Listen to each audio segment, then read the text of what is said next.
Really? Yeah. Why?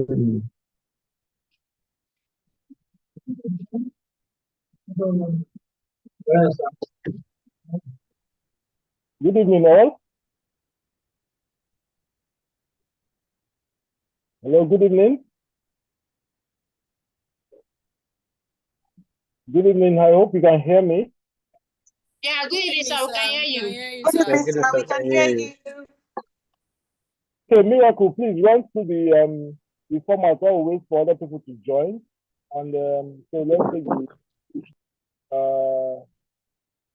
the learning Volume, from the last sir. class. Volume, sir. More audible, sir. Miracle, let's take the takeaway from the last class, please. So run through that before we start the class. Okay, sir. Maybe, please. Okay. So, good evening, everyone. Hello, good evening. Can you hear me? Yes, we can hear you. Good evening. Hi, Miracle. We can hear you.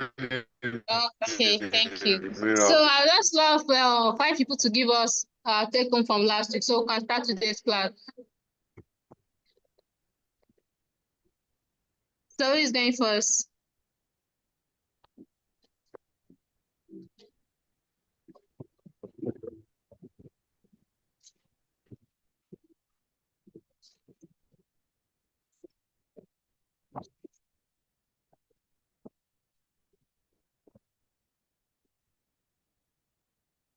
Okay, please, Mr.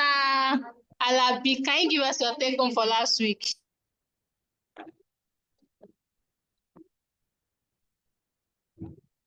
So I was not in class last week. I missed the class.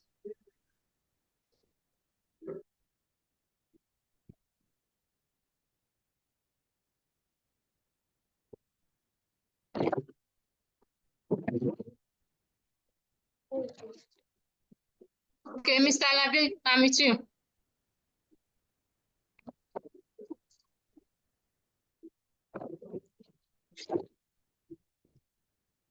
I said I was not present in the class this last week. So the previous class I was not present. Oh, Mr. Deika, can you give us your take home for last week? Hey, Miracle, I joined late, but then we are.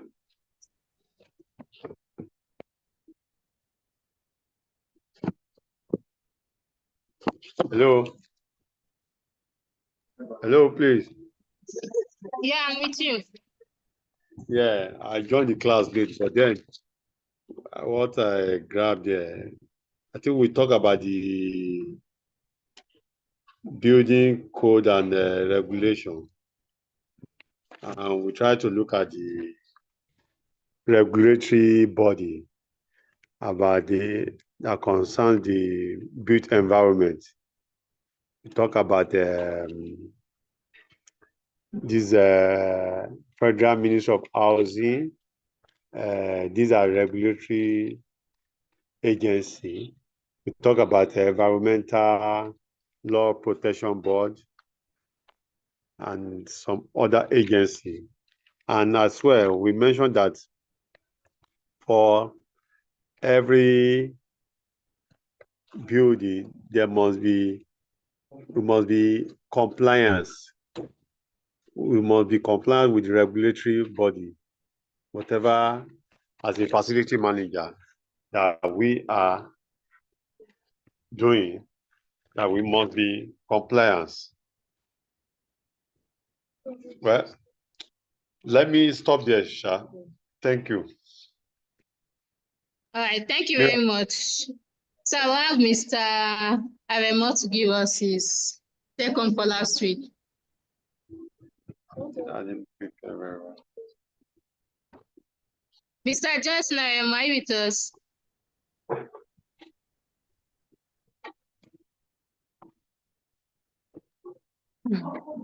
Okay. Mrs. Abubakar, Medinat. Please, what's your take home for last week? I honestly don't have any. So sorry.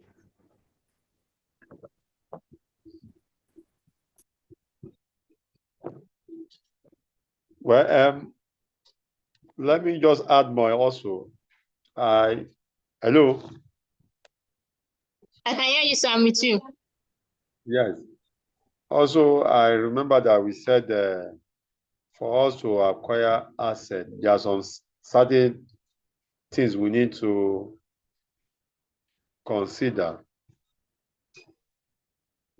when we are talking about the life cycle cost. That probably we must know whether it is a fixed asset or operating cost, and as well the replacement cost. And also, I remember that we talk about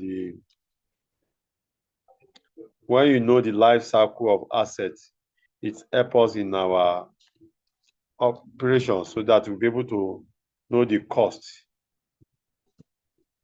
Thank you. All right, thank you very much, Mr. Adenika. Welcome. Thank You're you. welcome. All right, thank you, sir. Mr. Elsie, please, can we start the class?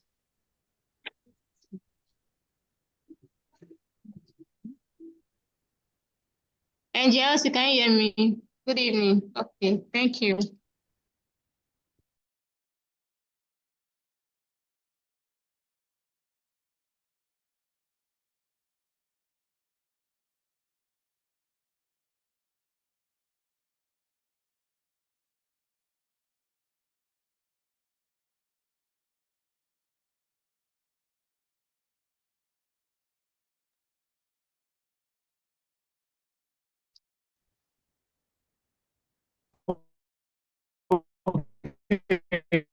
Good evening.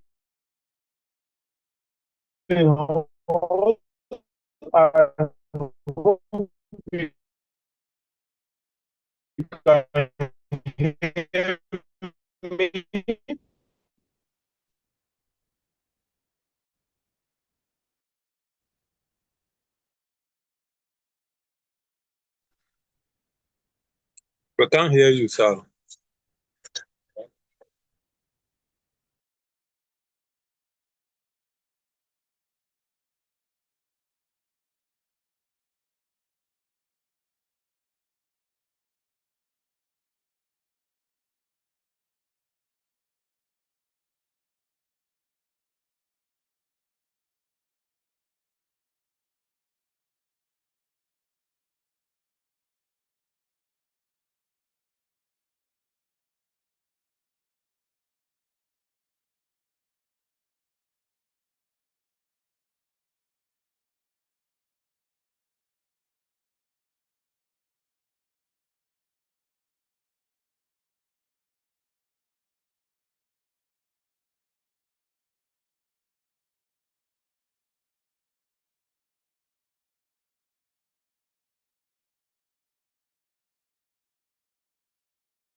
Oh, it seems the facilitator is having a kind of network issue. Please, let's give him some few minutes.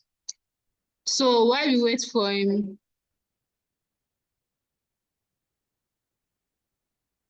the facilitator, let's talk on our last Monday's topic, which is building life cycle management. So who would like to give us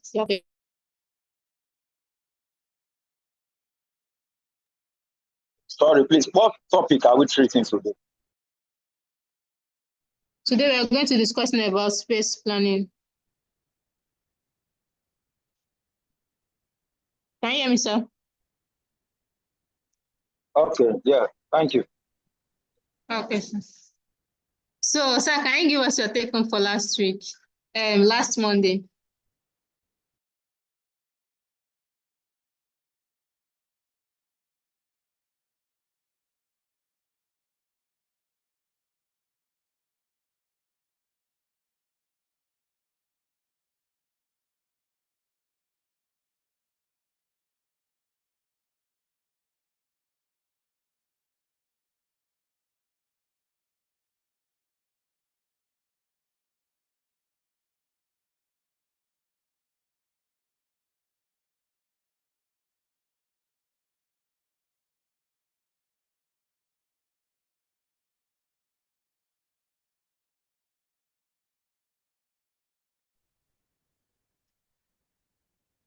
Okay.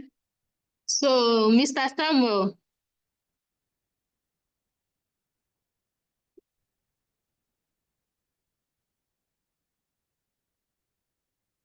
Okay. I don't know you're referring to me, but my yeah, I'm referring environment to. here is very noisy. Uh, So, what is I your don't know take if on you for can hear last me. Monday? I can hear you, sir. Sir, I can hear Hello, can you. you hear me? Yes, sir. I can hear you, sir.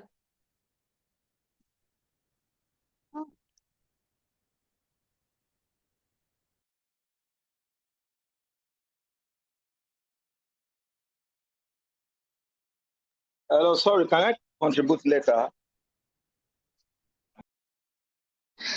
Okay. Wait.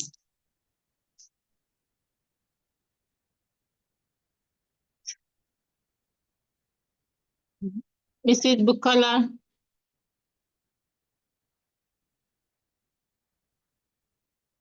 Mrs. Bukola, can you give us a take on for last Monday?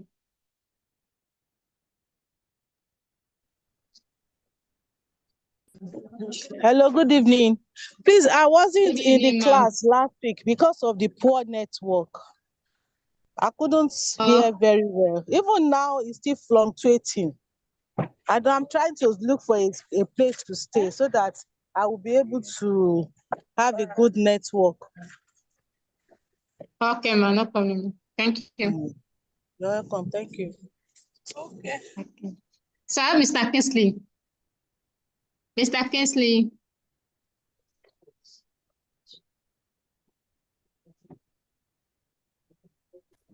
Hello, good evening. Good evening, sir. Please, can you tell us Good your evening. take on for last Monday?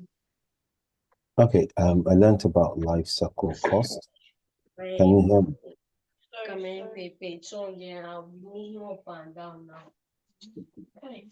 Hello, Hello. good evening. Sir, I can hear you. I'm with you, sir. Okay, sorry, my network just took me off, so I'll just go in. Okay, so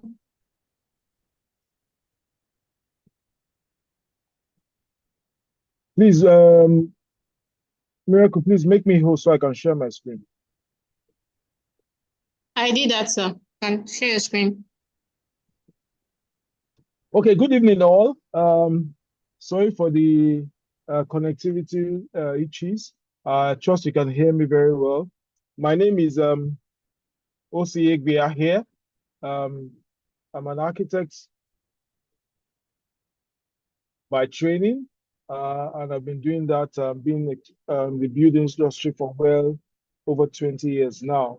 And our class today, we shall be looking at space planning and move management. Space planning and move management. We'll just go right into the course.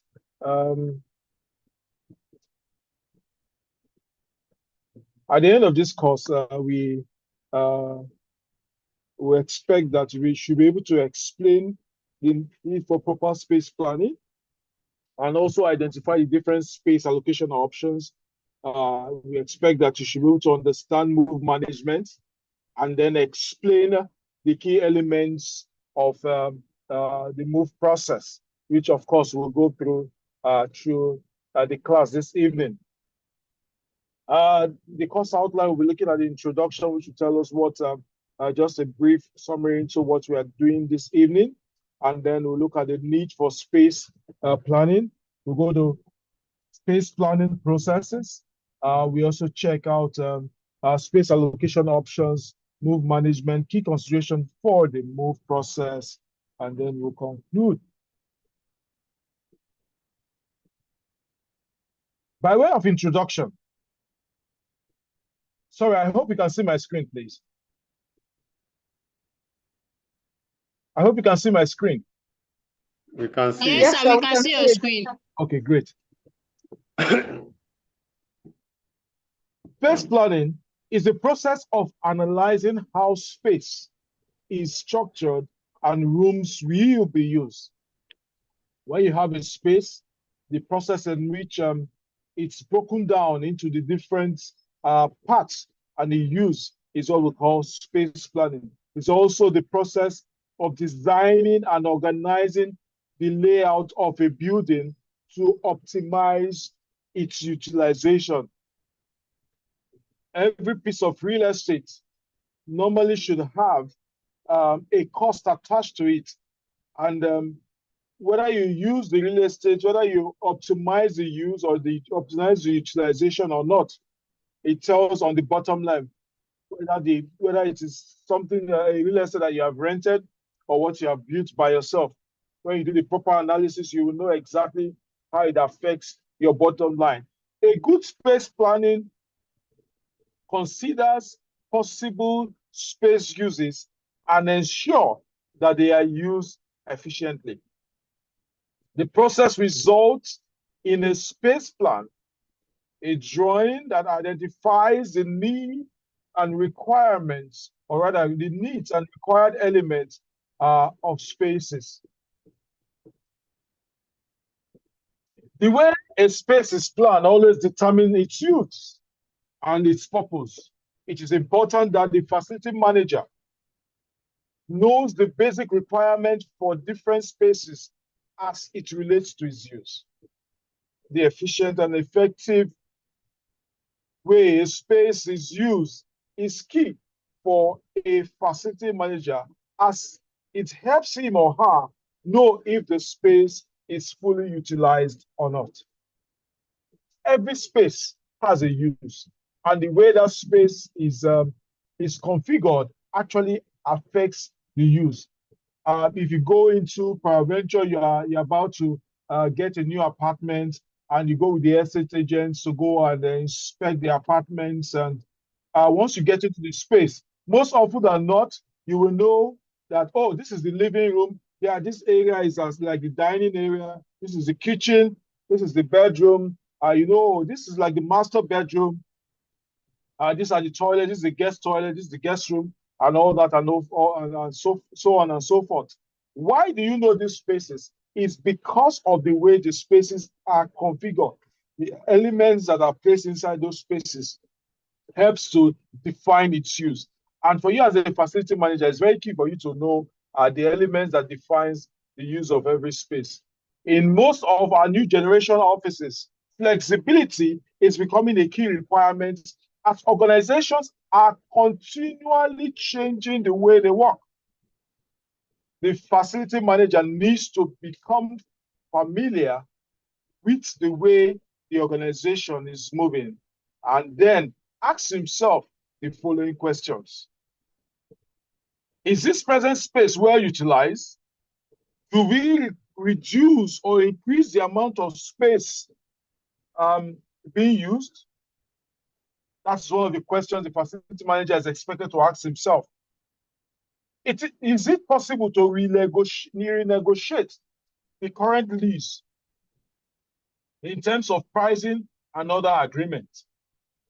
Well, eventually look at the lease agreement and you see that there is probably some areas that you need to renegotiate. Is it possible to do that in that present lease arrangement? Is the organization still meeting the business needs and development of, is the space still meeting the business needs and development of the organization? You look at the space and you ask yourself, is this space still meeting our needs? Does it meet the requirements in terms of location, in terms of size, in terms of how we are perceived by our customers, our stakeholders, both our customers and our competitors alike? Does the location befit the business needs? At a particular time, you need to consider if the present location that you are located, whether it still befits the business needs, whether it is something that still the business will still like to be there. Your office is located somewhere in Ikorodu, and your main clientele or your stakeholders that you interact with so much that in Badagry. How do you manage that interface? Is it something that will be better if you relocate the office to Badagry, or is still good at Ikorodu as it were? Those are points that you need to look at and things you need to think through from time to time, because dynamics of business is actually changes the need for space management.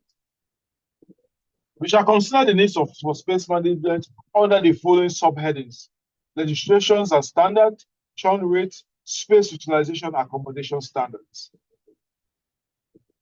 Legislation and standards. This refers to the statutory requirements related to building layout or how a space is spread out and is used. Normally, you must know and try to find out the minimum requirements for the minimum amount of space that is required per staff member,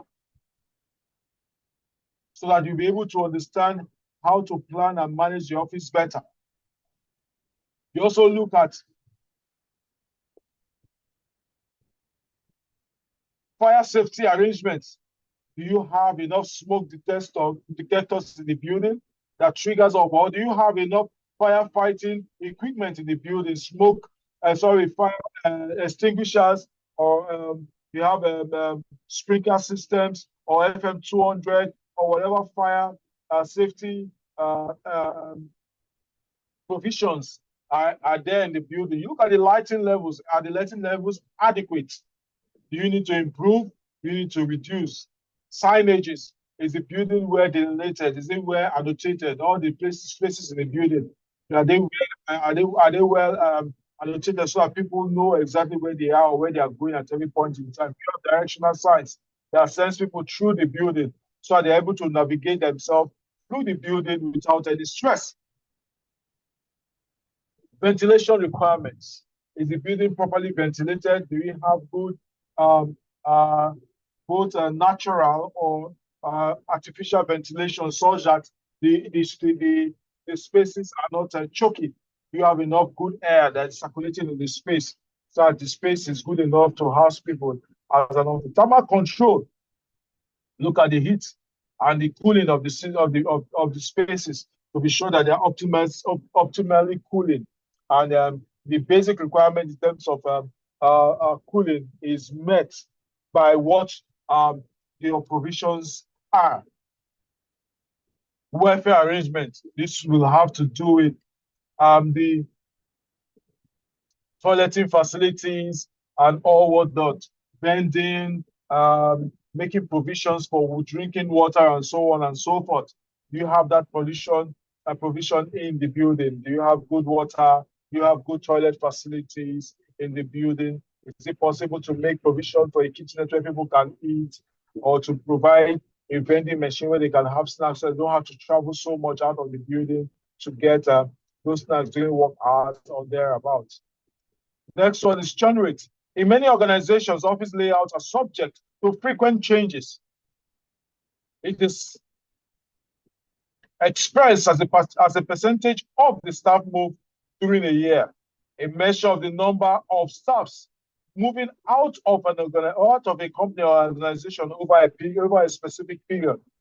It is one of two primary factors that determines the steady state level of staff in an organization the organization can support per time. The amount of staff who cut ties with their company during a given period of time is generally referred to as churn, that the staff has churn. Now we have vertical and horizontal churn. Horizontal churn is when people leave the organization. They leave, they cut ties, they get other jobs. This organization doesn't have that kind of situation where they have very high turnovers, where people leave the organization very fast. over a period of time. Or vertical is when people are promoted within the ranks very quickly, such that you have spaces that are quickly vacant. People are promoted highly quickly in organizations where within a year you can have 2 or 3 persons having promoted to another level, and then the lower level becomes vacant and all that. So those are some of the considerations that you as a facility manager must have in terms of monitoring how to manage space in your organization. Space utilization is a measure of whether and how a space is being used. Space utilization is the measure of how efficient a space is based on how frequent employee use it. You have a particular space like a meeting room. You need to know how often is that meeting room being used. You have a 6 meter, a 6.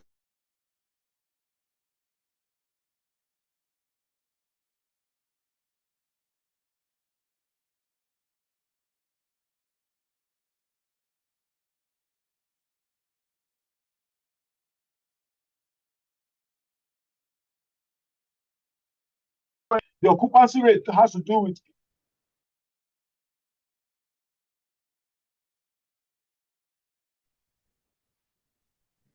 persons, or it's been 2 persons that have been using it.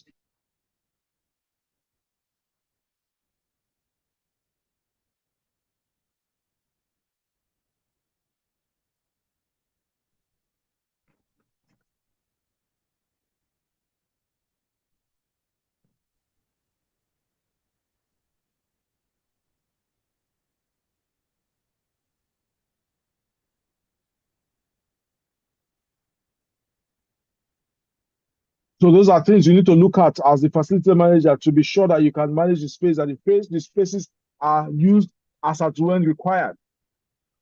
The frequency rate measures the proportion of the time that staff uses the space compared to its availability. The occupancy rate measures how full the space is compared to its capacity. The utilization rate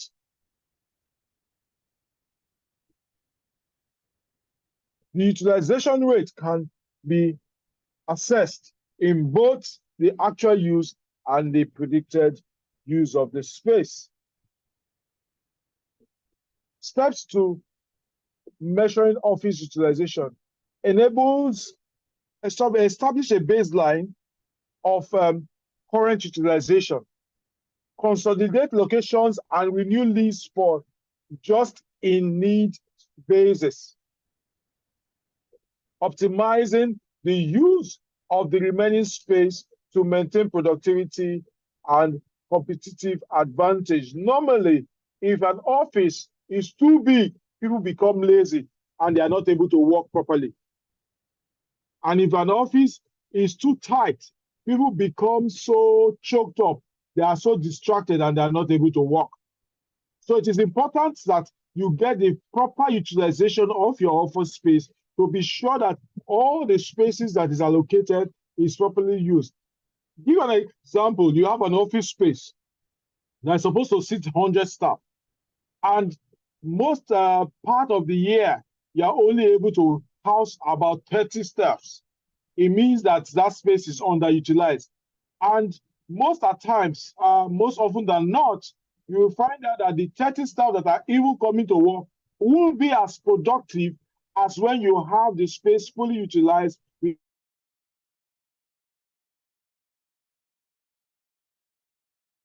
will first people that are not in the office space. And while doing that wondering, they begin to have an issue.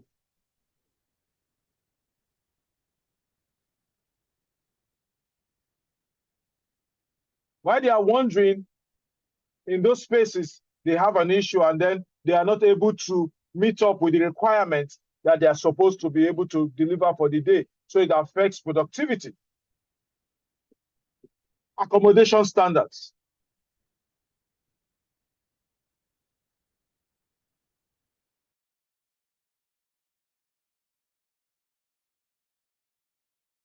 Accommodation for staff for each staff grade.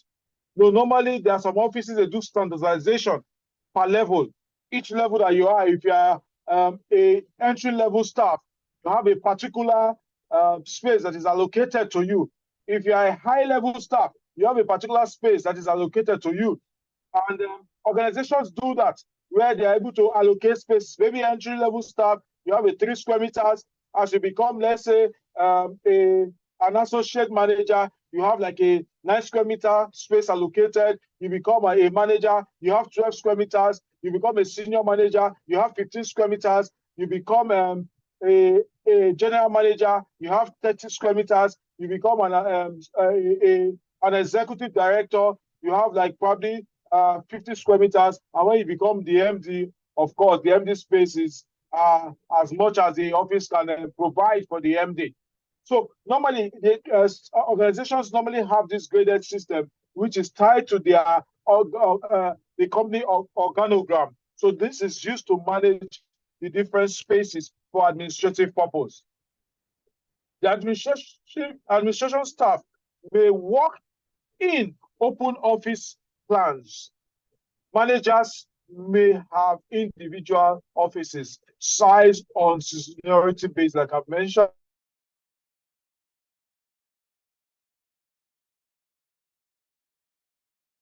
Spaces are for different purposes. Office layout design should provide an environment suitable for a business need of the organization. For an example, most centers under their business undertake their business on screens. Most call centers, they undertake their business on screens. They work so much on screens, so they may not require very large desks. They require small desks area per staff member, minimum documentation or storage areas, and may have limited requirement for photocopying facilities and printing facilities. That's for call centers. If you remember those cyber cafes that we used to go to those days, cyber cafe furniture, that's the way call centers are, where you just go face the screen, attend to customers that call into the system, and you just do everything and log it up on the system directly. You may not need so much interaction in terms of doing a very large decks and so much storage facility. But in contrast, companies handling paper-based documentation require large tables for their staffs, storage for records, archiving facility, photocopying and printing facility to be close in hand, that is like close by to their workstation, so they're able to print and do the things that they need to do. Services that can be provided for each DEX. Services, each DEX or workstation, as sometimes we call it, in an office may require a phone and a computer. In large offices, power poles and data cables may be run under the raised floor to the decks. That's for very large offices where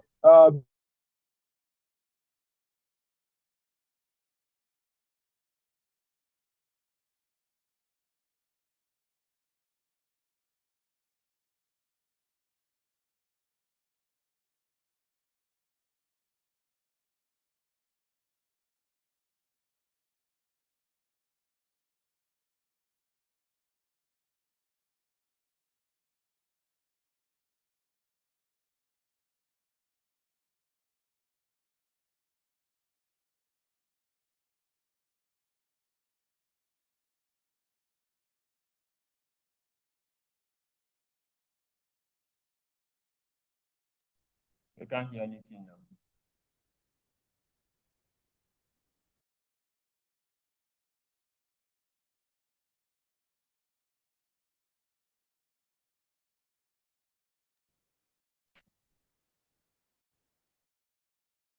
and data. That's where you can get your connections from the power poles. So it's something that we need to. Hello, sir. Please, can you go back a bit again? We have Okay, where did you lose it? Did you lose it? Where did you lose me? Am I going to sleep there? Sorry, where did you lose me now so that I can go back? So what did they do? Is that so now? What you came to come and be talking to me there? So you did not rejoin now? I did not. Okay, let me just continue. On the services, we have, like I mentioned earlier on, we have other alternatives like to use ceiling power poles, and then you can also use dado trunkings, like I've mentioned, which are connected on the perimeter of the spaces. Partitions where you have enclosed offices. Open office plan offices are often divided up into smaller offices for managers, meeting rooms, etc. The following factors should be taken into account. One, where you have space for an enclosed office within an open space. You need to take consideration for the heating and cooling zone,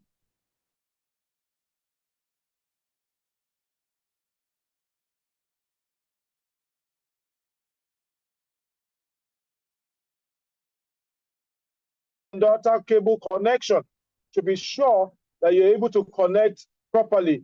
And then you also need to look at the fire alarm system and the fire escape routes, that they are properly delineated.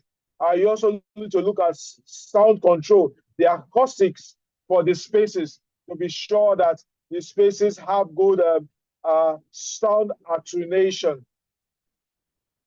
Staff welfare facilities. Office staff required access to basic welfare facilities in an office, such as toilet and drinking water. Consideration may also be given to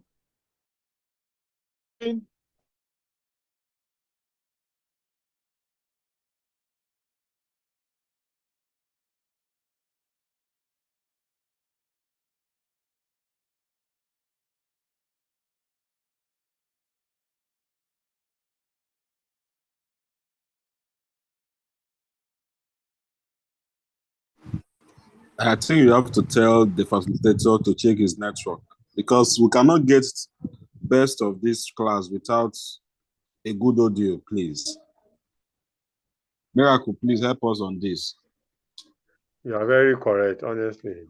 They should do Truth be something told, about it. it's been Okay, off sir. and on, off and on. In fact, I can't grasp anything, to be honest, Miracle.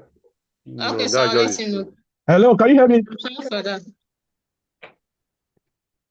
Can you hear me? My internet connection is failing seriously. I don't know. Yeah, apparently, sir, you've Yes, been sir, we can going hear you. off and on, off and on. I think you might need to, at some point, carry us along to be sure you're not speaking to yourself, please. Okay, I've been trying to do that and nobody does respond. You people just probably just, I don't know why you're so quiet in this class. I always try to find out if you can hear me or you cannot hear me. Nobody responds. So, no vex, start now, we'll respond, at least every 5-10 minutes. Okay, great. That would be nice so that I don't just keep talking to myself. All right, thanks. I hope you can hear me now. Yes, it's better now. Okay, great. Clear. Please, thank you. Okay. From the previous modules I've taken, did you take anything from that or should I go back and revise it? No, continue. It's fine. Continue. Okay, great. Space planning process. Plan in advance is something that we always like to do for facility managers. We always ask that you are proactive to look ahead to be sure that things are flowing the way it should flow. Plan ahead. And one way to plan ahead, especially when you are looking for a new office space, is that you need to interview several architects to space planners, and then select a professional that understands your business objectives in details. And in doing that, a good space planner can quickly interpret how your organization operates and make suggestions to improve efficiency and flow within your business organization. And they will translate into a design that balances company vision, space utilization, department adjacent, and future growth. There are different kinds of architects. There are space planners. I hope you guys can still hear me. Yes. Yes, sir, we can. Yeah. So there are different kinds of architects where you are doing your spaces. There are some that specializes in space planning. you by the time you interview them, you discuss with them, you will just know because they understand corporate interiors, they understand how to work your spaces. If you are getting a space planner as an architect, one of the tools that you must find out that they must always ask for is your company organogram. And if a designer does not ask for that, you just know that that person does not understand space planning because you need to design to fit into the organogram because that organogram shows the connectivity between the different departments and the link between all the departments in the organization and how they fit into their sitting positions. What do you One of the things that you say you do first is I think first about how your business will use the space. Think first about how your business will use the space. Will each of your employees need a dedicated workstation? Can you utilize a more open floor plan? Does your business have customers visiting often? In a situation where your business has customers visiting often, that means you may need to design to have a large waiting area, a large reception, and several meeting rooms so that you can meet up with customers as they come in. Those are some of the considerations that you need to go. But one of the other things you need to do, you need to make room for growth, especially if you are going into a new facility. Company's aim is to grow and not to remain stagnant. As jobs increase and new businesses develop, there will be need for more spaces to house employees in every department.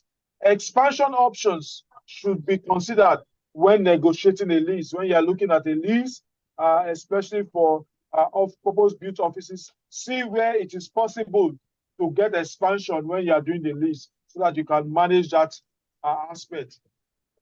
To properly plan for growth, take into account your current headcount and compare it with your future growth projections. By analyzing and understanding what the maximum headcount may look like over a period of 2 to 3 years, you limit any foreseeable hiccups in the future regarding your occupancy situation. Plan for the future employees now so that when your company does grow, you will already have a place to put them. So it is always important to be proactive and to plan ahead. There's also a risk attached to planning big.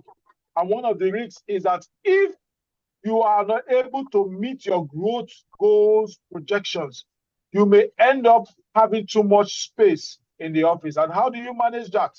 Sometimes in lease agreements, one of the things we always encourage is that you have what we call a sublease clause in the lease agreement, which will enable you to be able to sublease part of the office space so that your workers, your space, when it becomes too much, you can cut out the part that is not required and lease out to another company so that they can be using, and then you can make money, and so that at the end of the day, it's not a loss for you. Since you are not expanding at the point in time, you can sublease, and when you require the space, you can take it back in. Or you reevaluate your space planning and then be sure there is a sublease provision in your lease that addresses this potential issue like I've mentioned. One of the ongoing debates for a long time is whether it is better to have an open office or enclosed cubicles in office planning, space planning. Most offices are arguing whether they should have more open spaces or they should have closed cubicles. But sometimes some of the organization policies may prefer to have more open offices, people working from the open pool, and while some organizations prefer to have cubicles where people can work from. Which direction should you take? It's really based on management policies and management direction. That decision strongly depends on your industry and the type of industry you play. What kind of companies are you working in, and how does the minimum required standard meet up in terms of spacing? What makes your team work better? What makes your team perform well is what you look at. Do they get better results by your team collaborating and interacting? If they do that, that means they need to work in open spaces. Do your employees perform better in a closed or focused area that which drives productivity? If they do, that means they require more enclosed office spaces. Open plan.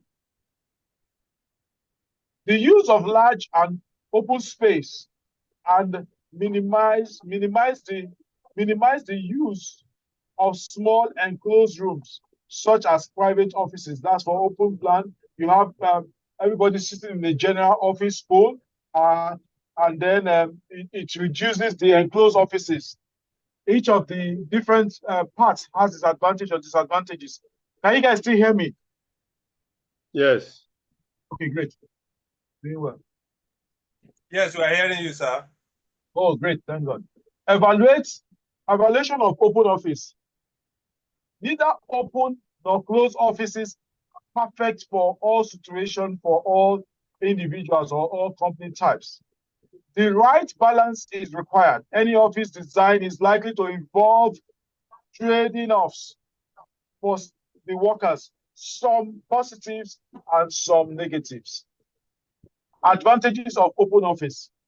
The openness may improve communication and collaboration amongst workers, enable the flow of information and teamwork. It also increases collaboration. The increase in collaboration resulting in an open office workspace can lead to business innovation and advancement. You know, a lot of these IT firms, they work from an open space, open office, where they can collaborate more, where they are designing softwares, they can discuss with each other on what they are doing, current trends, and that helps productivity and makes them to innovate more and to do a lot of thinking and be able to collaborate with each other. It also has cost advantages. It reduces the heating and cooling and electricity expenses. Where you have open spaces, you use less cooling systems, you use less lighting system, and with all that, it translates into saving in terms of the electricity expenses these days that we are having issue with our band A connection where the cost is over the roof. You need to look at how to also save costs, and even the generators, how to also save diesel consumption to also reduce your exposure. Provide great flexibility in accommodating evolving personnel needs. You can easily move tables around, you can accommodate more persons in open office spaces. Disadvantages of open office space. It may reduce concentration and productivity for people that don't like seeing too many people walking around. They are normally distracted. Those people will just suffer in open office space. Lack of privacy is another potential problem with open office spaces. Open office layout also facilitates spread of disease. For during the time of COVID, those that were working in open office, they easily were able to transmit COVID from one person to the other. That is also a challenge that needs to be looked at. Business output also may reduce by a large rate of absenteeism associated with the open plan environment in which diseases spread more easily. So people fall down with sicknesses and they are not at work, and that will affect productivity. Rise to legal and ethical issues stemming from compromise, confidentiality in regards to clients and colleagues, where there are some confidential information that is supposed to be managed and is just out there for everybody to take out from. We can't deny that people are working differently these days, but also we can't ignore that some don't want to change their work style.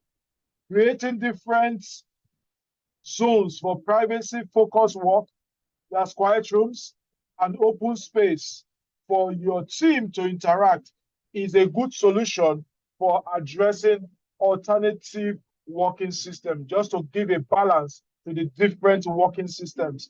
You can have compromises where you have focus rooms where people can just go and work. Just if you need time to focus and do some delivery, you just book your focus room, you go in there, do your work, and then return back to the open pool, so that you can also have the flexibility that the open pool brings.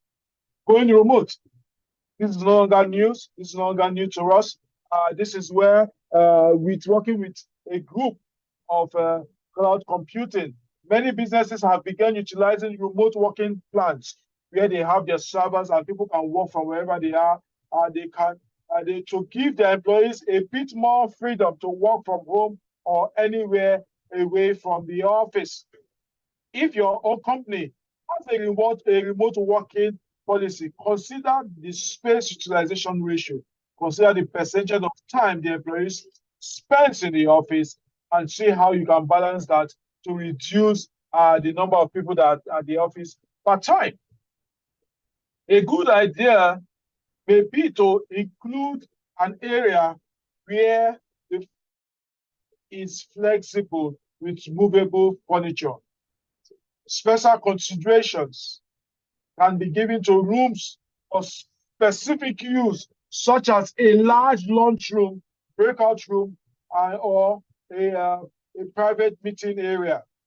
Seeing the big picture, you need to be able to plan ahead. Sometimes you may need to have very large lunchrooms where people can go and take their lunch, and then can also work from. It will be so done in a way that they can eat there.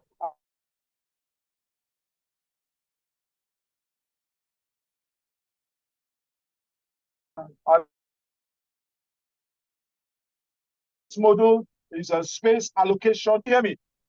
At this time, we want to probably take a 5 minutes break, as usual, and we'll return back by, this is 5:58. Let's say we'll return back by 6:05. I hope that's fine with everybody. Yes, sir. Yes. It's okay, sir. It's okay.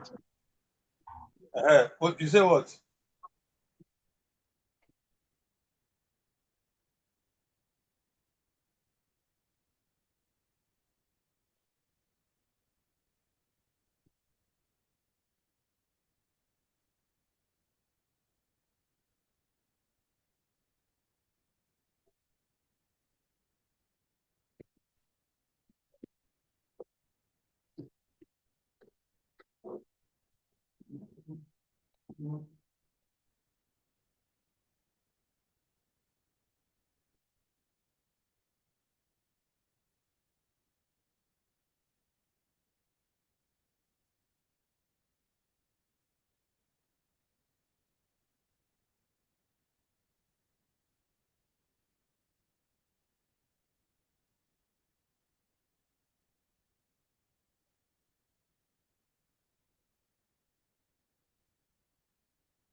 Okay, can we continue the class?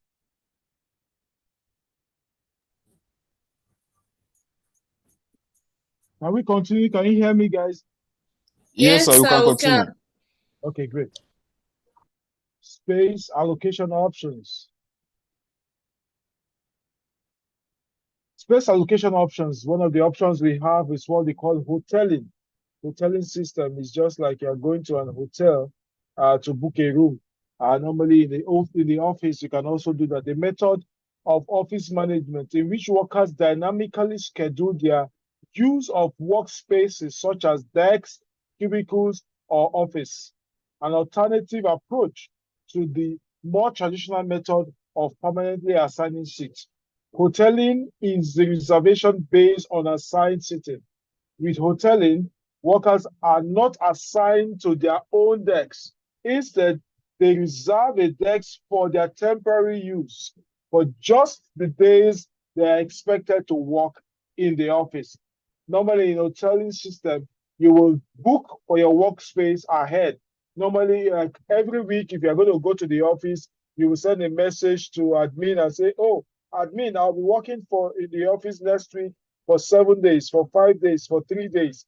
They will log you in and give you an office space and give you a pass. So that by the time you come on Monday, you will have an office space or a desk allocated to you to work from. That's the way normally it plays out. And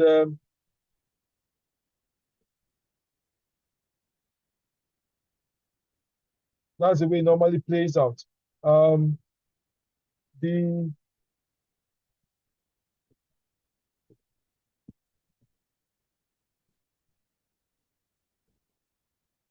So normally you make reservations like a normal hotel system so that we can do that.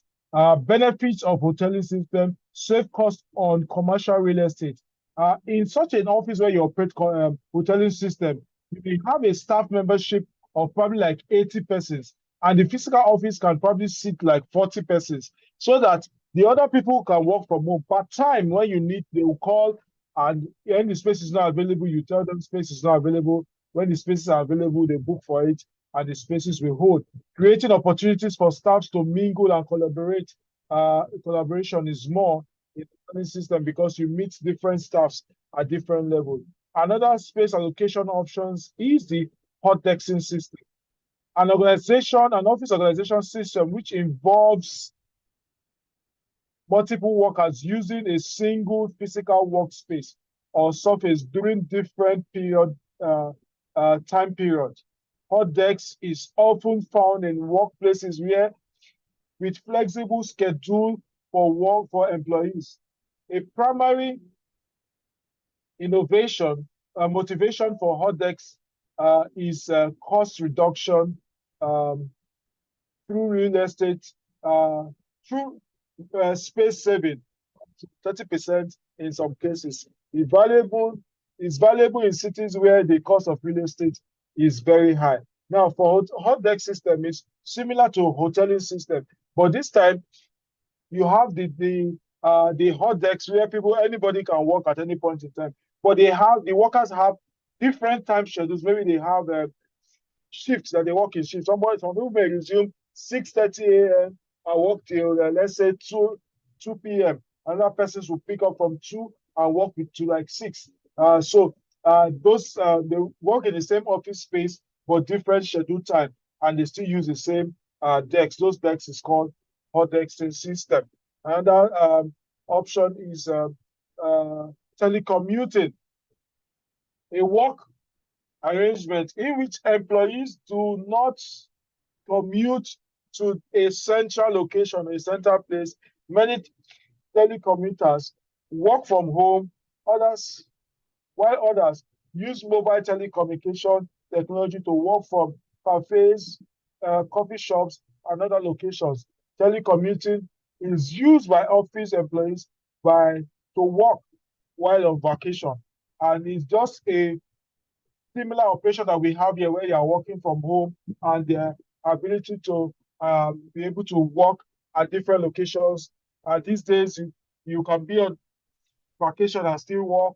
You can go travel to Kafanchan, and from there you'll be connected to your office and do your work as much as you have your laptop and internet connectivity these days. So it makes it a lot easier. Like even what we are doing now in terms of this class is one of the benefits of telecommuting. We are not in the same space, but yet we are having a training.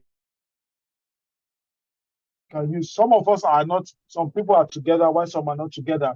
We're able to see, communicate, and have the training in such a manner. That's also part of telecommuting. Now, benefits of telecommuting allow a worker greater freedom regarding work hours and work location.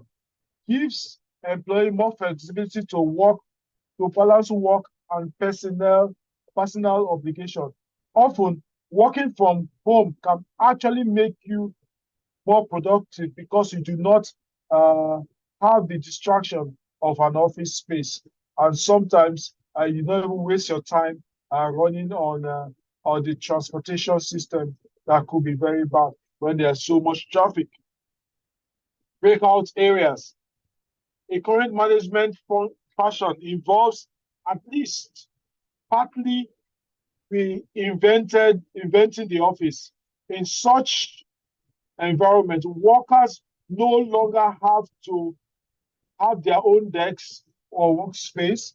A quiet area away from the bustle of the workspace where informal meetings can hold, any space open to employees or visitors that is separated from the usual work areas help to relieve stress. It's just a soft-sitting area where within the office space where you can go and walk, where you can also receive visitors. You can just go there, it's just a couch, take your computers there, just hold it on your tablet, sit down, and it also improves posture. It helps you to relax away from your normal swivel chairs and desks where it becomes quite monotonous. Benefits of a well-designed breakout area can serve many purposes, such as providing a space for informal catch-up and meetings, to grab a bite, to eat at lunch, somewhere to greet visitors or clients. Importantly, an area where staff can relax away from their PC screens, promotes employee well-being, improve posture, and helps to relieve stress. Just have soft sitting where you can go and relax, sit down and enjoy the work environment and the work that you are doing. Move management. Now, for move management, we are referring to where you have issues of relocation, where you move offices. Let's use our local parlance of what we normally say you are packing. You move from one, maybe you're moving apartment, you pack from one place to the other. This is move management, where you move offices. This is actually a core facility manager's role. The role of the facility manager in move management. This is a core facility role. And in many organizations, office layouts are subject to frequent changes. Like I mentioned, this process is referred to as churn.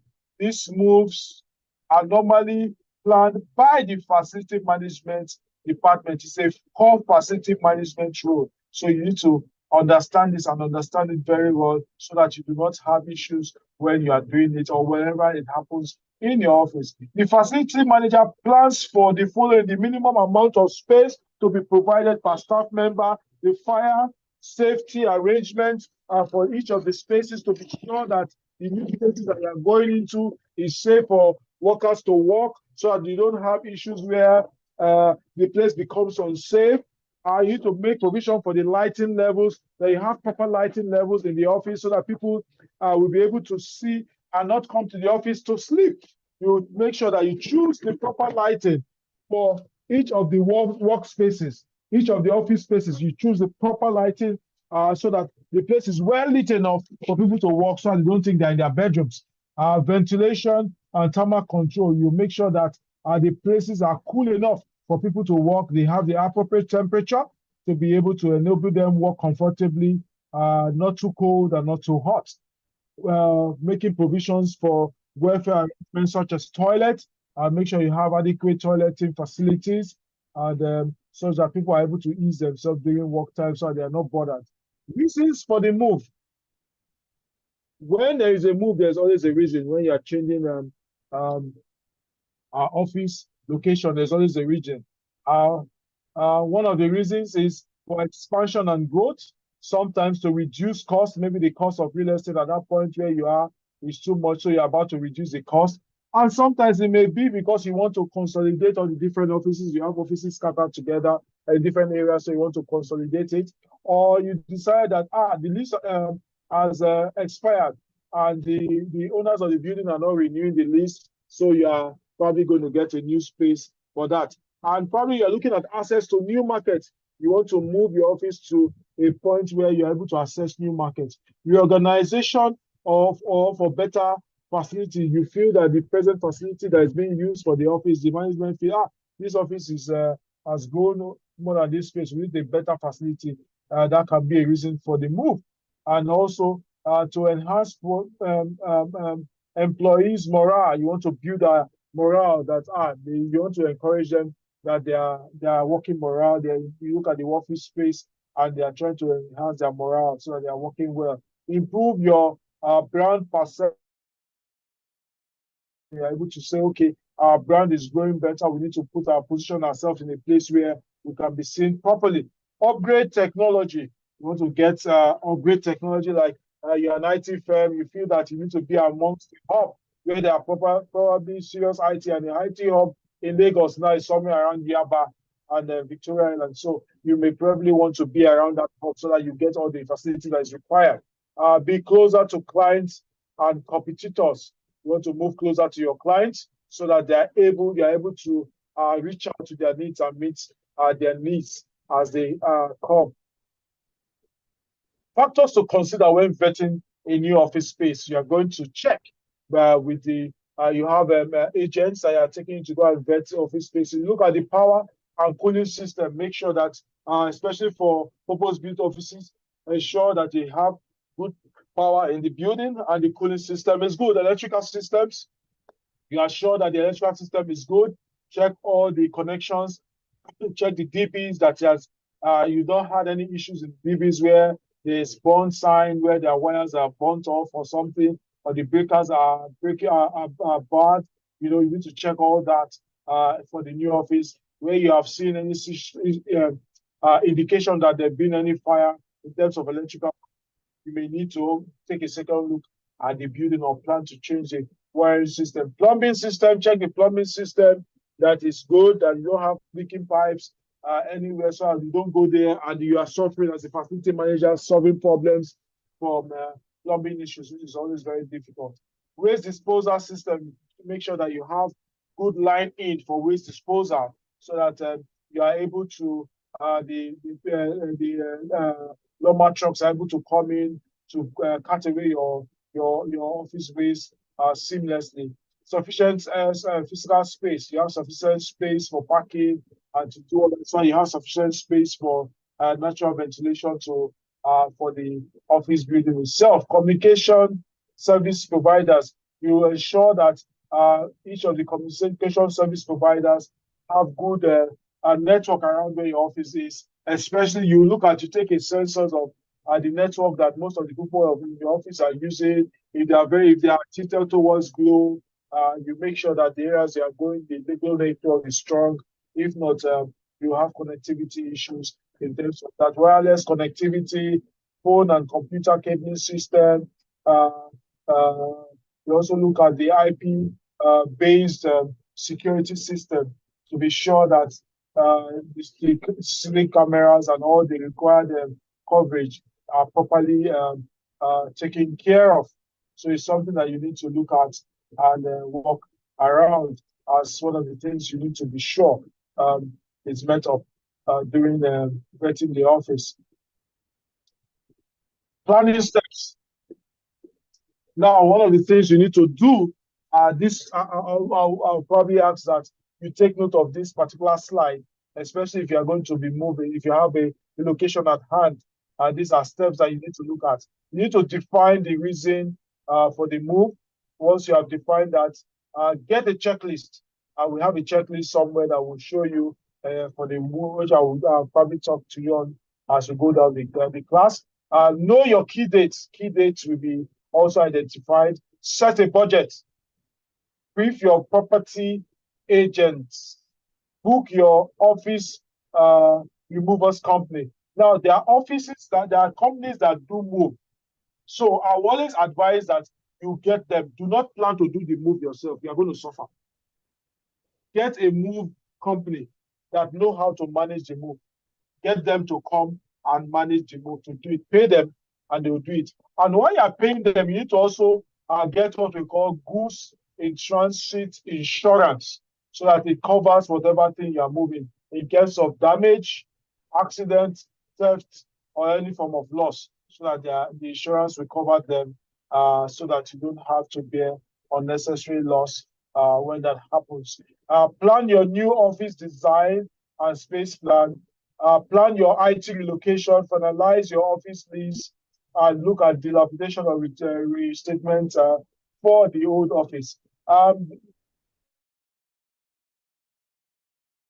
Normally, the IT, for people that have robust IT offices, you have to plan for them that you don't get unnecessarily embarrassed. And then you need to also finalize the move to be sure that it is you have settled all the lease agreements, everything that you need to pay for, you have paid for it, so that by the time you are moving, it don't stop you. Reinstatement is when you need to take the building back to the point where you met it before. Be sure that you are able to do that. That's why at each time when you are you're moving to a new space, make sure you take the pictures of how the place is before you start doing any form of renovation or fit out in those spaces. Managing office move challenges.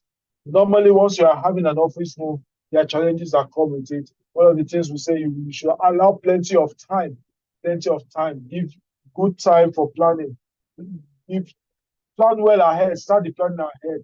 Manage and guide staff through the office move. Play to everyone's strengths. Be prepared for disruptions, because you're going to have disruptions. You're moving people from one place to the other. So definitely you will have disruptions. Preparing the new location. Create a new office plan and layout that we have mentioned earlier. This will help. This is where your move committee will be really helpful. It is always difficult to move into a new space, but when you have to figure out where everything or everyone goes, that takes a lot of time. So when you have the office plan layout, it shows you where everything is going to be, and you're able to manage that. Make sure you know where every piece of furniture will be placed, and where every employee will be sitting. The more detailed you get, the better when the move starts. Office move guideline. Office move guideline. Take the time to plan effectively. One way to make the office more efficient is to minimize the amount of time the office move more efficient is to minimize the amount of time the office move will take as much as possible. Reduce the time that you should take for the move activity. If you can do everything in one day, please make sure you do it in one day. If you can do it within 2 days, make sure you do it within 2 days. Don't make it like 5 days, because it becomes monotonous. You spend more and it becomes more disorganized. To save time, ensure that you familiarize yourself with the new location, understand exactly the dimension of the new rooms, record the difference in spaces and format of the rooms. Make sure your old or new desks, chairs, filing cabinets, etc. will be accommodated. Ensure everyone is involved. Everyone involved knows their new dimension. Create a floor plan before the office move. Make sure that every employee receives a copy of the plan, so that they know exactly where they are going and they know where to sit when they go into the new office space. Communication during an office move with everyone. You need to communicate. Communication is very key, and you make sure that everyone knows exactly what is going on. Give clear instructions where each piece of furniture needs to be positioned. The easier and the more understandable you make the office move to the mover. When you give the instruction, clear instructions, and where things will be. It will make it easier for the office movers to move the things that they need to move. The quicker the move will be, and more efficient it will be when everybody knows exactly where everything fits into. It will make the move activities happen very fast and make sure it happens quickly. Communication is key when it comes to success in corporate relocation. Communication is key. Give everybody what they need, and they also understand what they need to do. Is very important because communication is key. The role of the supervisor during the office move: ensure staffs follow the instructions during the office move. Create an move guide. Make sure every member receives the moves guide. Employees' responsibility during the office move. Will be responsible for their own packing of certain items before the actual move. You must make sure that everybody packs their stuff themselves, provide cartons for them. Those cartons can be gotten from the move companies. Everybody should put their personal effect into it, and then they will tape it up and write their names on it with markers. It's easier. Loose items during an office move. Items inside bookcases, shelves, tables, wall units, or cupboards should be packed securely in cartons. Filing cabinets may not need to be emptied. It can just be locked and it's moved. They should be secured, fastened securely, and use every tape to tape it. Those filing cabinets can actually move as they are. Prepare decks for an open office move. Preparing the decks. Ensure that all the contents are packed. Items such as paper, clips, pencils, and all other loose materials should be placed in carton. Glass should be protected with paper or packing materials. Electrical machines, disconnect and dismantle computer equipment as specified. Remove all fluid from the photocopiers. Make sure loose items are stored and labeled correctly. It is important that you not pack anything for anybody, whether your friend or not your friend. Give them cartons to make their packings themselves. It is important so at least they not go missing. The checklist I was talking about, this is a sample checklist that you need to have. Office move checklist. Empty decks emptied, tick. Supplied cabinet cleared, tick. Filing cabinet cleared, tick. File drawers cleared, locked, yes. All items taken down. Breakable items properly packed. Computers and other machines disconnected. Do not move tag placed on items that you don't want to move. Liquid drained out of equipment. Desk pads and chair pads labeled and taken off. Have a set of spare keys available. Make sure that your internet connectivity is ready to go, that your phones and fax machines are working at the new location. Make sure that the electricity works there. Make sure that the bathrooms and the toilets are working properly. Employing professional movers. Like I've mentioned, it's good to always get professional movers to do it. They are conscious of just how to set the logistics. They understand furniture and the gears, and they can be anticipated to deal with when changing a professional work. Normally, the professional movers, they know how to manage furniture and know how to move them, dismantle them, and assemble them in a new place. They have the appropriate resources to help make the transfer or the move secure and simple. They have the capability to prepare the different phase of the transfer nicely ahead of time. They utilize color code to know where piece to know where precisely a specific piece of furniture will be stored in the new area. Key considerations for the move process. Some key considerations that you need to give. The key considerations for the move process. Normally with this breakout, we try to break this into the different dates that will be required. Office move planning, you look at 6 weeks prior to your office move. We always project that 6 weeks before the move, probably if you have not started anything, by that time, major movement should start. Meet with IT department to discuss time, criteria, components, critical components of the moving servers and desktop equipment.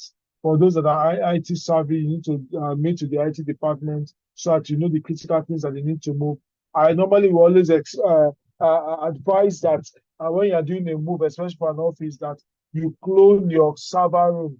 Do not move your you don't try and reuse your server cables and all the infrastructure. You do a new one and then just take the switches on the servers, plug into the new server so that it will just work. It's easier and neater that way. Assign move coordinators role to individuals within each department. Schedule standing weekly meetings with assigned move coordinators to discuss upcoming move. Schedule kickoff meeting when the meeting will start. Advise landlord of the original and destination facilities in writing when the move will be taking place. Review and clearly define all areas of responsibility to everyone by the 6 weeks. Then by the 4th week, we expect that you finalize the move schedule, review schedule and responsibilities, create employee move packs to instruction, prepare agenda and content for employee move orientation meetings. It's always good to give everybody to have an orientation meeting where you tell people that you are moving and what you expect for them and what they're expected to do, so that nobody is in doubt in meeting up with the requirement of what they are required to do during the move process. Identify items of high value, discuss coverage during the move with your insurance carriers. Like I mentioned, get the movers to have the goods in transit insurance so that in case of damage, you have your stuffs covered. 3 weeks prior to the move, conduct employee orientation meeting, distribute employees move packs, schedule cartons delivery to employees to pack their personal items, stroke work stationaries, stations, so that everybody packs their stuff themselves. Like I said earlier, do not pack for anyone. So when things go missing, you are not held responsible. Schedule necessary staff to be on site during the move. Establish method of communication for the move. Either you use cell phones, which of course we use now. Sometimes you can get radio to radio yourself during the move. 2 weeks to the move.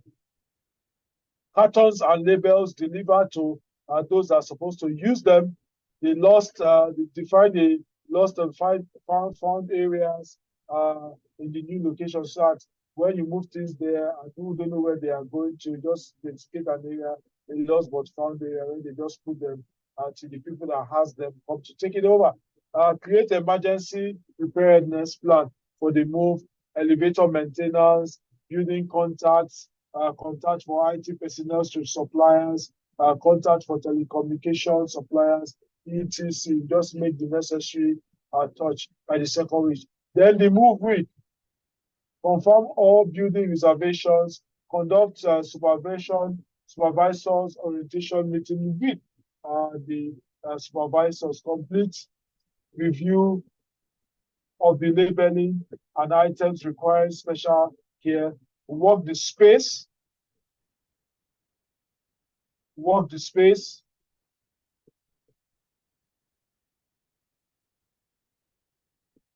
Can you guys still hear me? Yes, sir, we can hear you, sir. All right, great. Work the space to be sure that everything is going well, and they check for progress. Confirm schedule of all those who will be on site during the move. paste the floor plans, office layout diagrams, and individual placards on cubicles, and then survey the new facility for existing damage, so you have that gazetted and stored before the move takes place. Then the move day itself, assign move coordinators to the original and destination sites. Be prepared to direct movers and answer questions regarding placement of items. Monitor all items going to designated lost but found areas. Complete final walkthrough with the supervisors at the old facility to make sure that all items have been moved.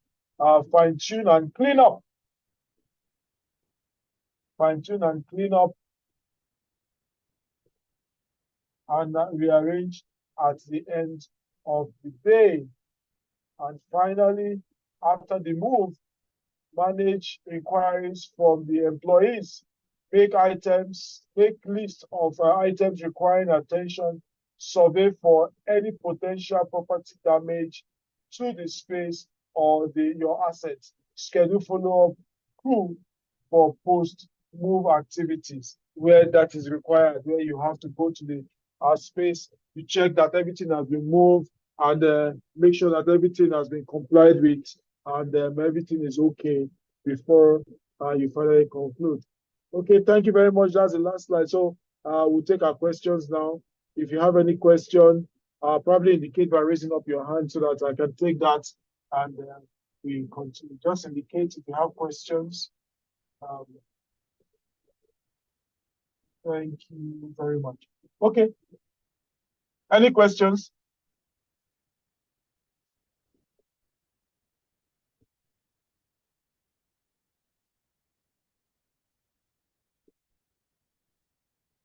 Hello, can you guys hear me?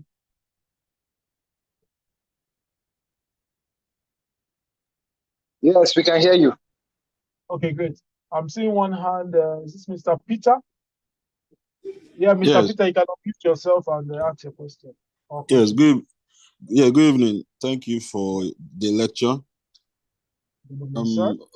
Although on the first slide, personally, I have some challenge with the audio.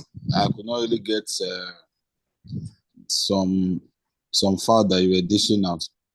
So based on that, I would like you to also give us a brief explanation on CHOPS run again that you mentioned on the first slide, I guess. So that is on one hand. Secondly, I also want to know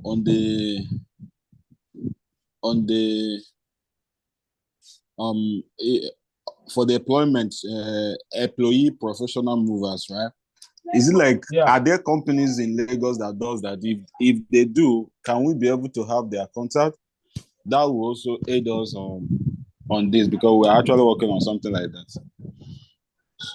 Okay, there are move companies in Lagos. I've worked with two of them, which I normally use, if that sounds me right. I do Prime Movers or Swift Movers. Those are the two companies I've worked with in time past. Okay. That manages. So you can just check up on them. Just type on the internet, you get their contacts, contact them, and they should be. There are other logistic companies too that you can also contact. But those two I know I've worked with them and they are good. So can I mention their name again? Prime Movers and Swift Movers. Okay, Swift Movers. Yeah. Then you asked about churn rate. Yes. Yes, I talked about churn rate. I mentioned that it is we have two types of churn. You have the vertical and the horizontal churn. Vertical churn is when you have promotion within the company. You have people moving quickly within the company ranks. And then horizontal churn is when people are leaving. They are resigning out of they're resigning out of the company. They are leaving very fast. So those are the two churn. And normally we advise that how to manage to get the churn rate. You normally take it over a period of time. We advise you take the headcount at the beginning. In fact, throughout the year, you're supposed to probably take like 2 or 3 once every quarter. At the beginning of the year, you take maybe some the first quarter, second quarter, third quarter. By the third quarter, you will know whether people are coming in or people are leaving. If you have people that are leaving, that means you need to begin to plan to manage the office space better. If you have people that are coming in, that means you need to begin to plan to see if you need a bigger space or look for a way for expansion for the next year. So I hope I'm able to answer your question. Yeah, you did. Thank you. That is all. I saw another hand just now. Was that Joel?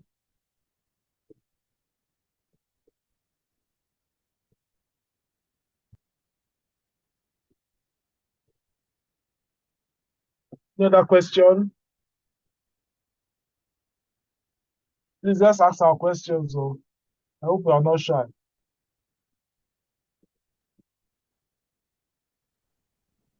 Good evening. Yeah, good evening. Who is speaking? I can't see your hand. My name is Okere Chukwemeka. Okay, Chukwemeka, okay, I can see you now. Please go Thank ahead, you very Joel. much. Thank you. I am taking something away from here when you mentioned how organizations through their organogram actually allot spaces. I am an architect and I work in an organization where we've had to create spaces at our different branches. So we do not have it actually written that way, but somehow we use our initiative when we design by virtue of somebody's position. You know that if you're having a regional head in a place, a regional head space mustn't be the same size as that of maybe a manager or even a senior manager.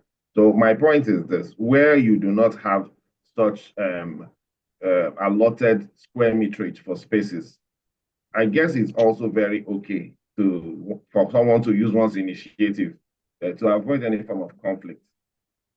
What's your take on that, sir? Okay, I understand what you're saying, Emeka, very well. But it's always good to standardize these things, and that's where we always move to. For spaces that I have managed over the years, in fact, I'm just working on. I'm just handing over a project right now in Victoria Island where they had this challenge. We had to standardize the spaces for their top management. And by the time we did our design, standardizing this for them, it was like everybody was waiting for something like that over the years, where all the people at the same level had the same square meters allotted to them. So nobody could argue. It's always easier.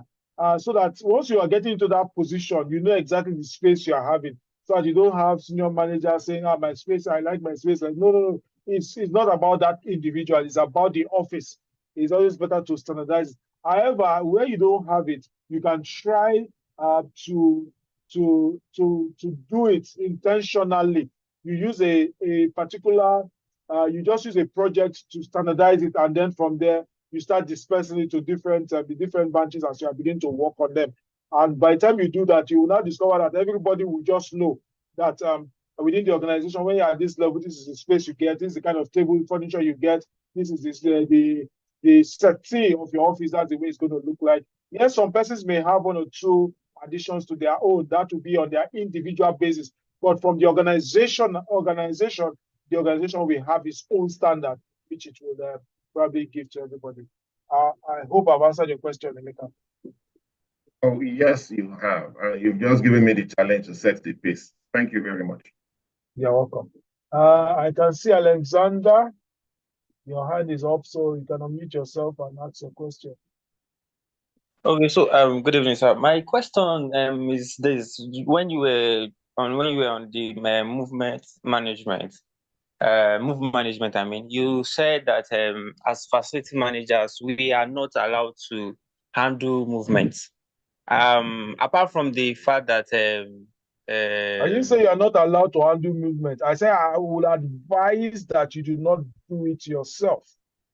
Okay. Like the reason you state that, one of the reasons you state that why we should not, or why we are not permitted to do that, is because if something gets missing, we'll be held responsible. Now I have managed to handle movements in my place of work, and there were things I took note of, like doing an inventory, knowing what and what was moved, and so there was no issue of okay anything was missing and stuff. So apart from us not being held responsible for anything that gets missing, what are other reasons why we should not handle movements? That's my question. Thank you. Okay. Again, one of the things you must understand is that as a facility manager, as much as possible, you must run away from things that are not your core responsibility. By the time you are distracting yourself with doing those petty works, you already have a move contractor that has been paid for it. Every individual is expected to pack their own personal effect. You are not to do it for them. That's an advice. You can decide to do it for them if you want to, but it will not always be the best. If you have, you will expect that you should have a directory, a list that has everything you're moving. You should have built that one. It should be one of the items you have every day that you use to monitor whatever you have. And then when you're moving in, you mark in and out, in and out. Sometimes I've done a move where a pen from an MD's office was missing, and it was going to be a big problem. The saving grace for the facility manager of that company that happened was that it was the PA to the MD that was saddled with the responsibility of packing the MD's items. If not, that guy would have lost his job.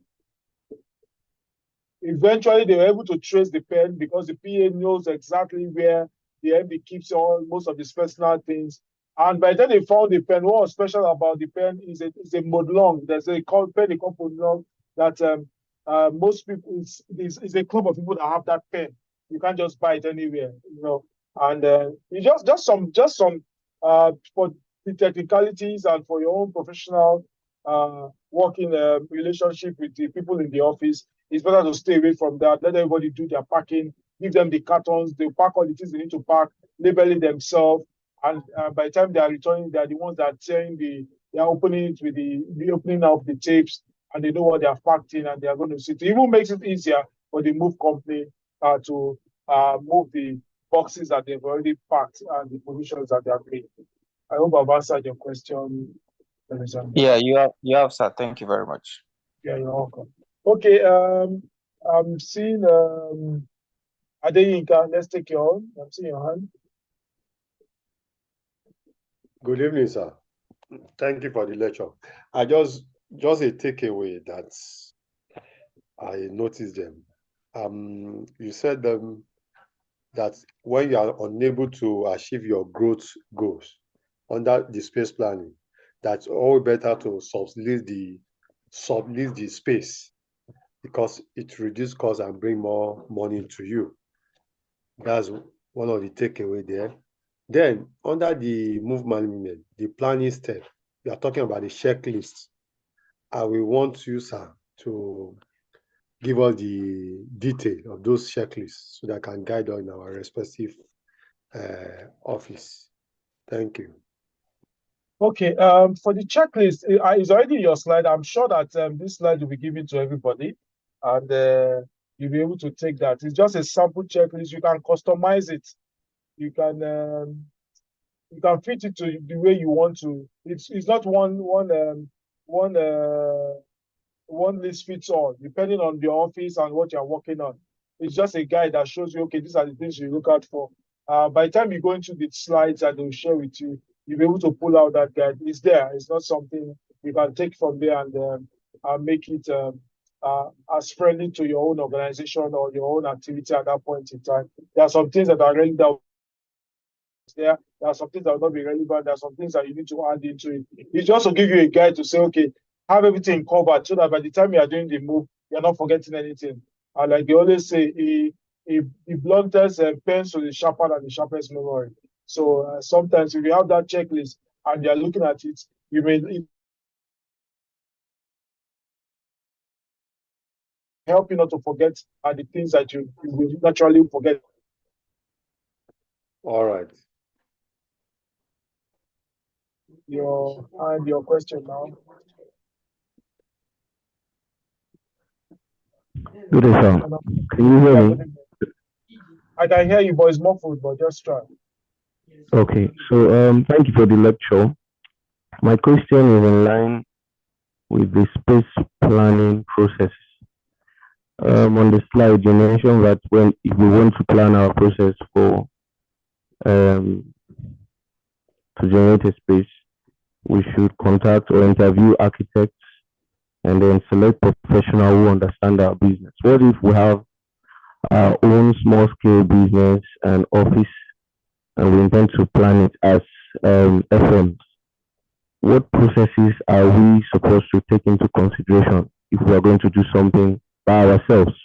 Because I think now we are the professionals and we want to plan the space based on our knowledge or maybe experience. So what are the processes we take if I don't want to get architects or other professionals to do it?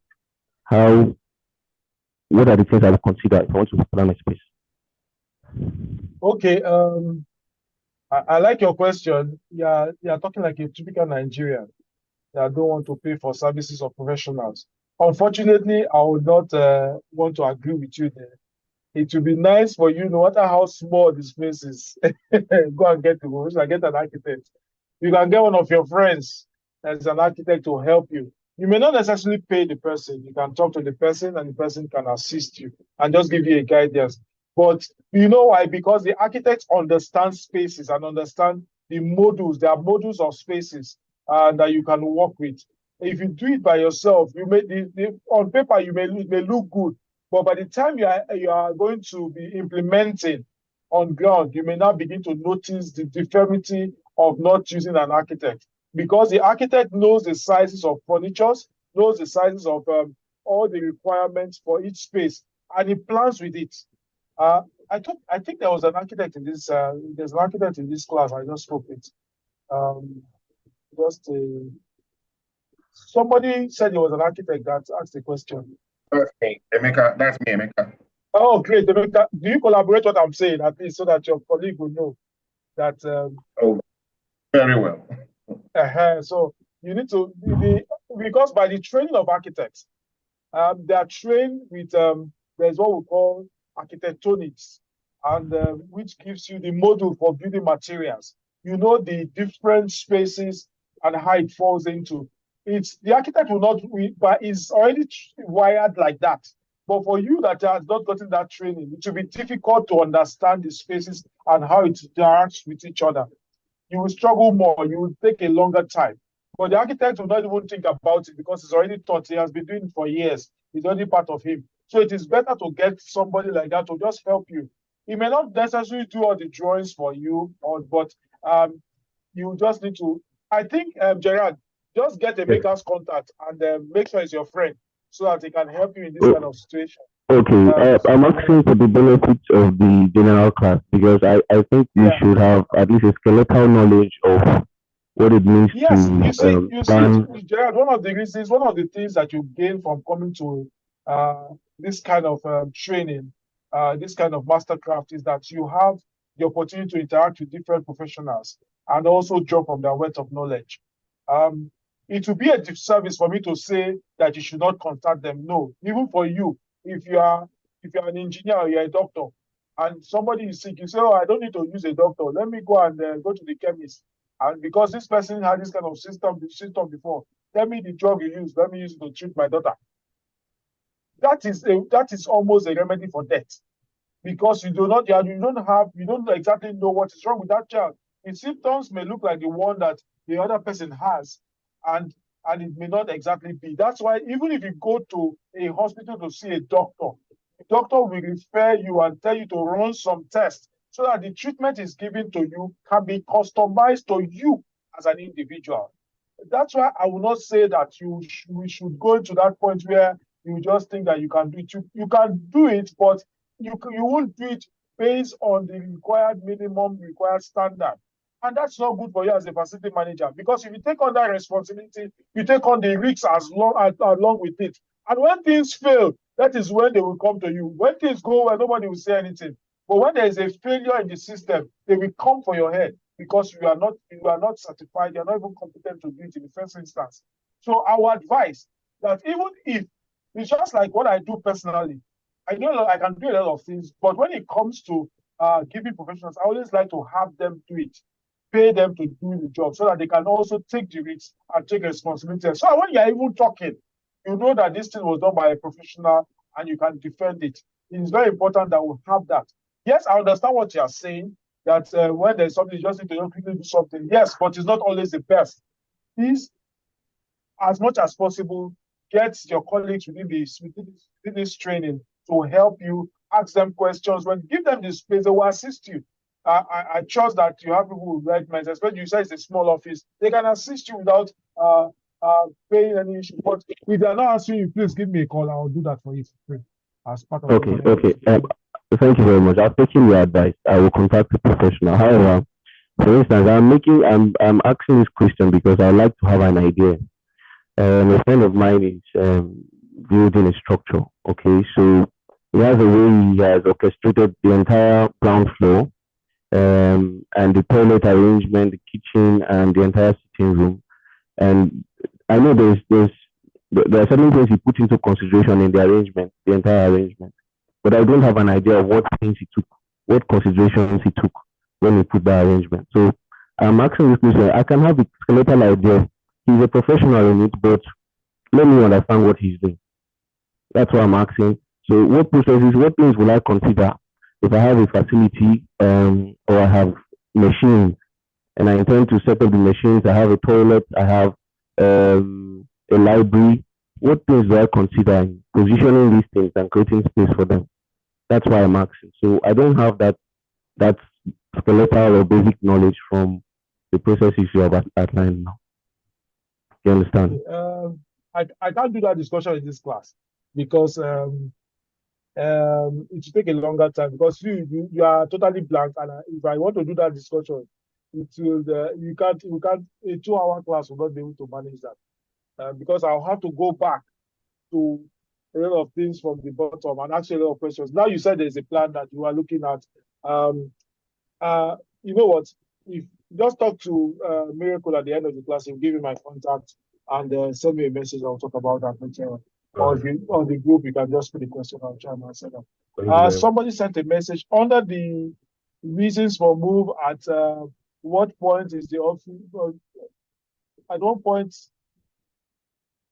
point an office should move closer to the competitors? Okay, you are looking at Larry, what I see you. Let me just quickly answer this question. For competitors, where you are moving to competitors, there are different organization models. There are sometimes that you need to get close to your competitors to see what they are doing, see how they are doing it, so that you can be able to adequately meet them at the game. They are playing on the same turf, and you have most of your competitors. If you discover most banks, most of their head offices are in Victoria Island or Lagos Island. Why do you think they are all there together? Why do you think they cannot scatter their own head office in different places? They are all competitors. They are fighting for the same people. They are fighting for the same customers. But that thing helps them to know what this person is doing, so it can beat them. It will motivate you to do better and try and become. You increase the bar on your own organization. So that's probably one of the reasons that you need to also consider when you are doing that. Olari, what you can unmute yourself and answer questions now.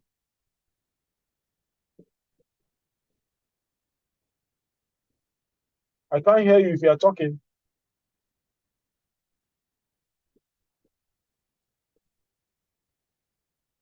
Olari, Waju Oladapo.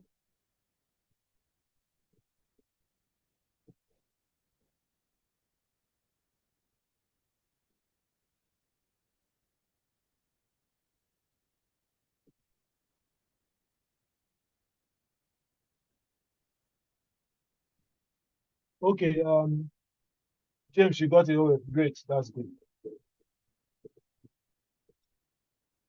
Okay, Alana Waju, I couldn't hear you. I don't know if any other person has anything to say. If not, bad network.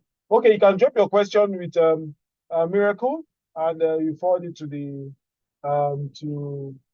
to the secretariat so that we can manage that, and I'll answer your question.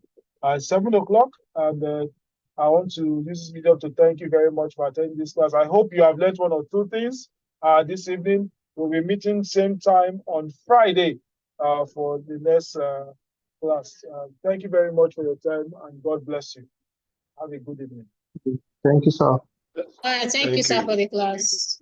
Okay, thank you very much. Thank you, everyone, for this class. Do have a nice day. Right. Thank you very much, sir. You're welcome. Good night.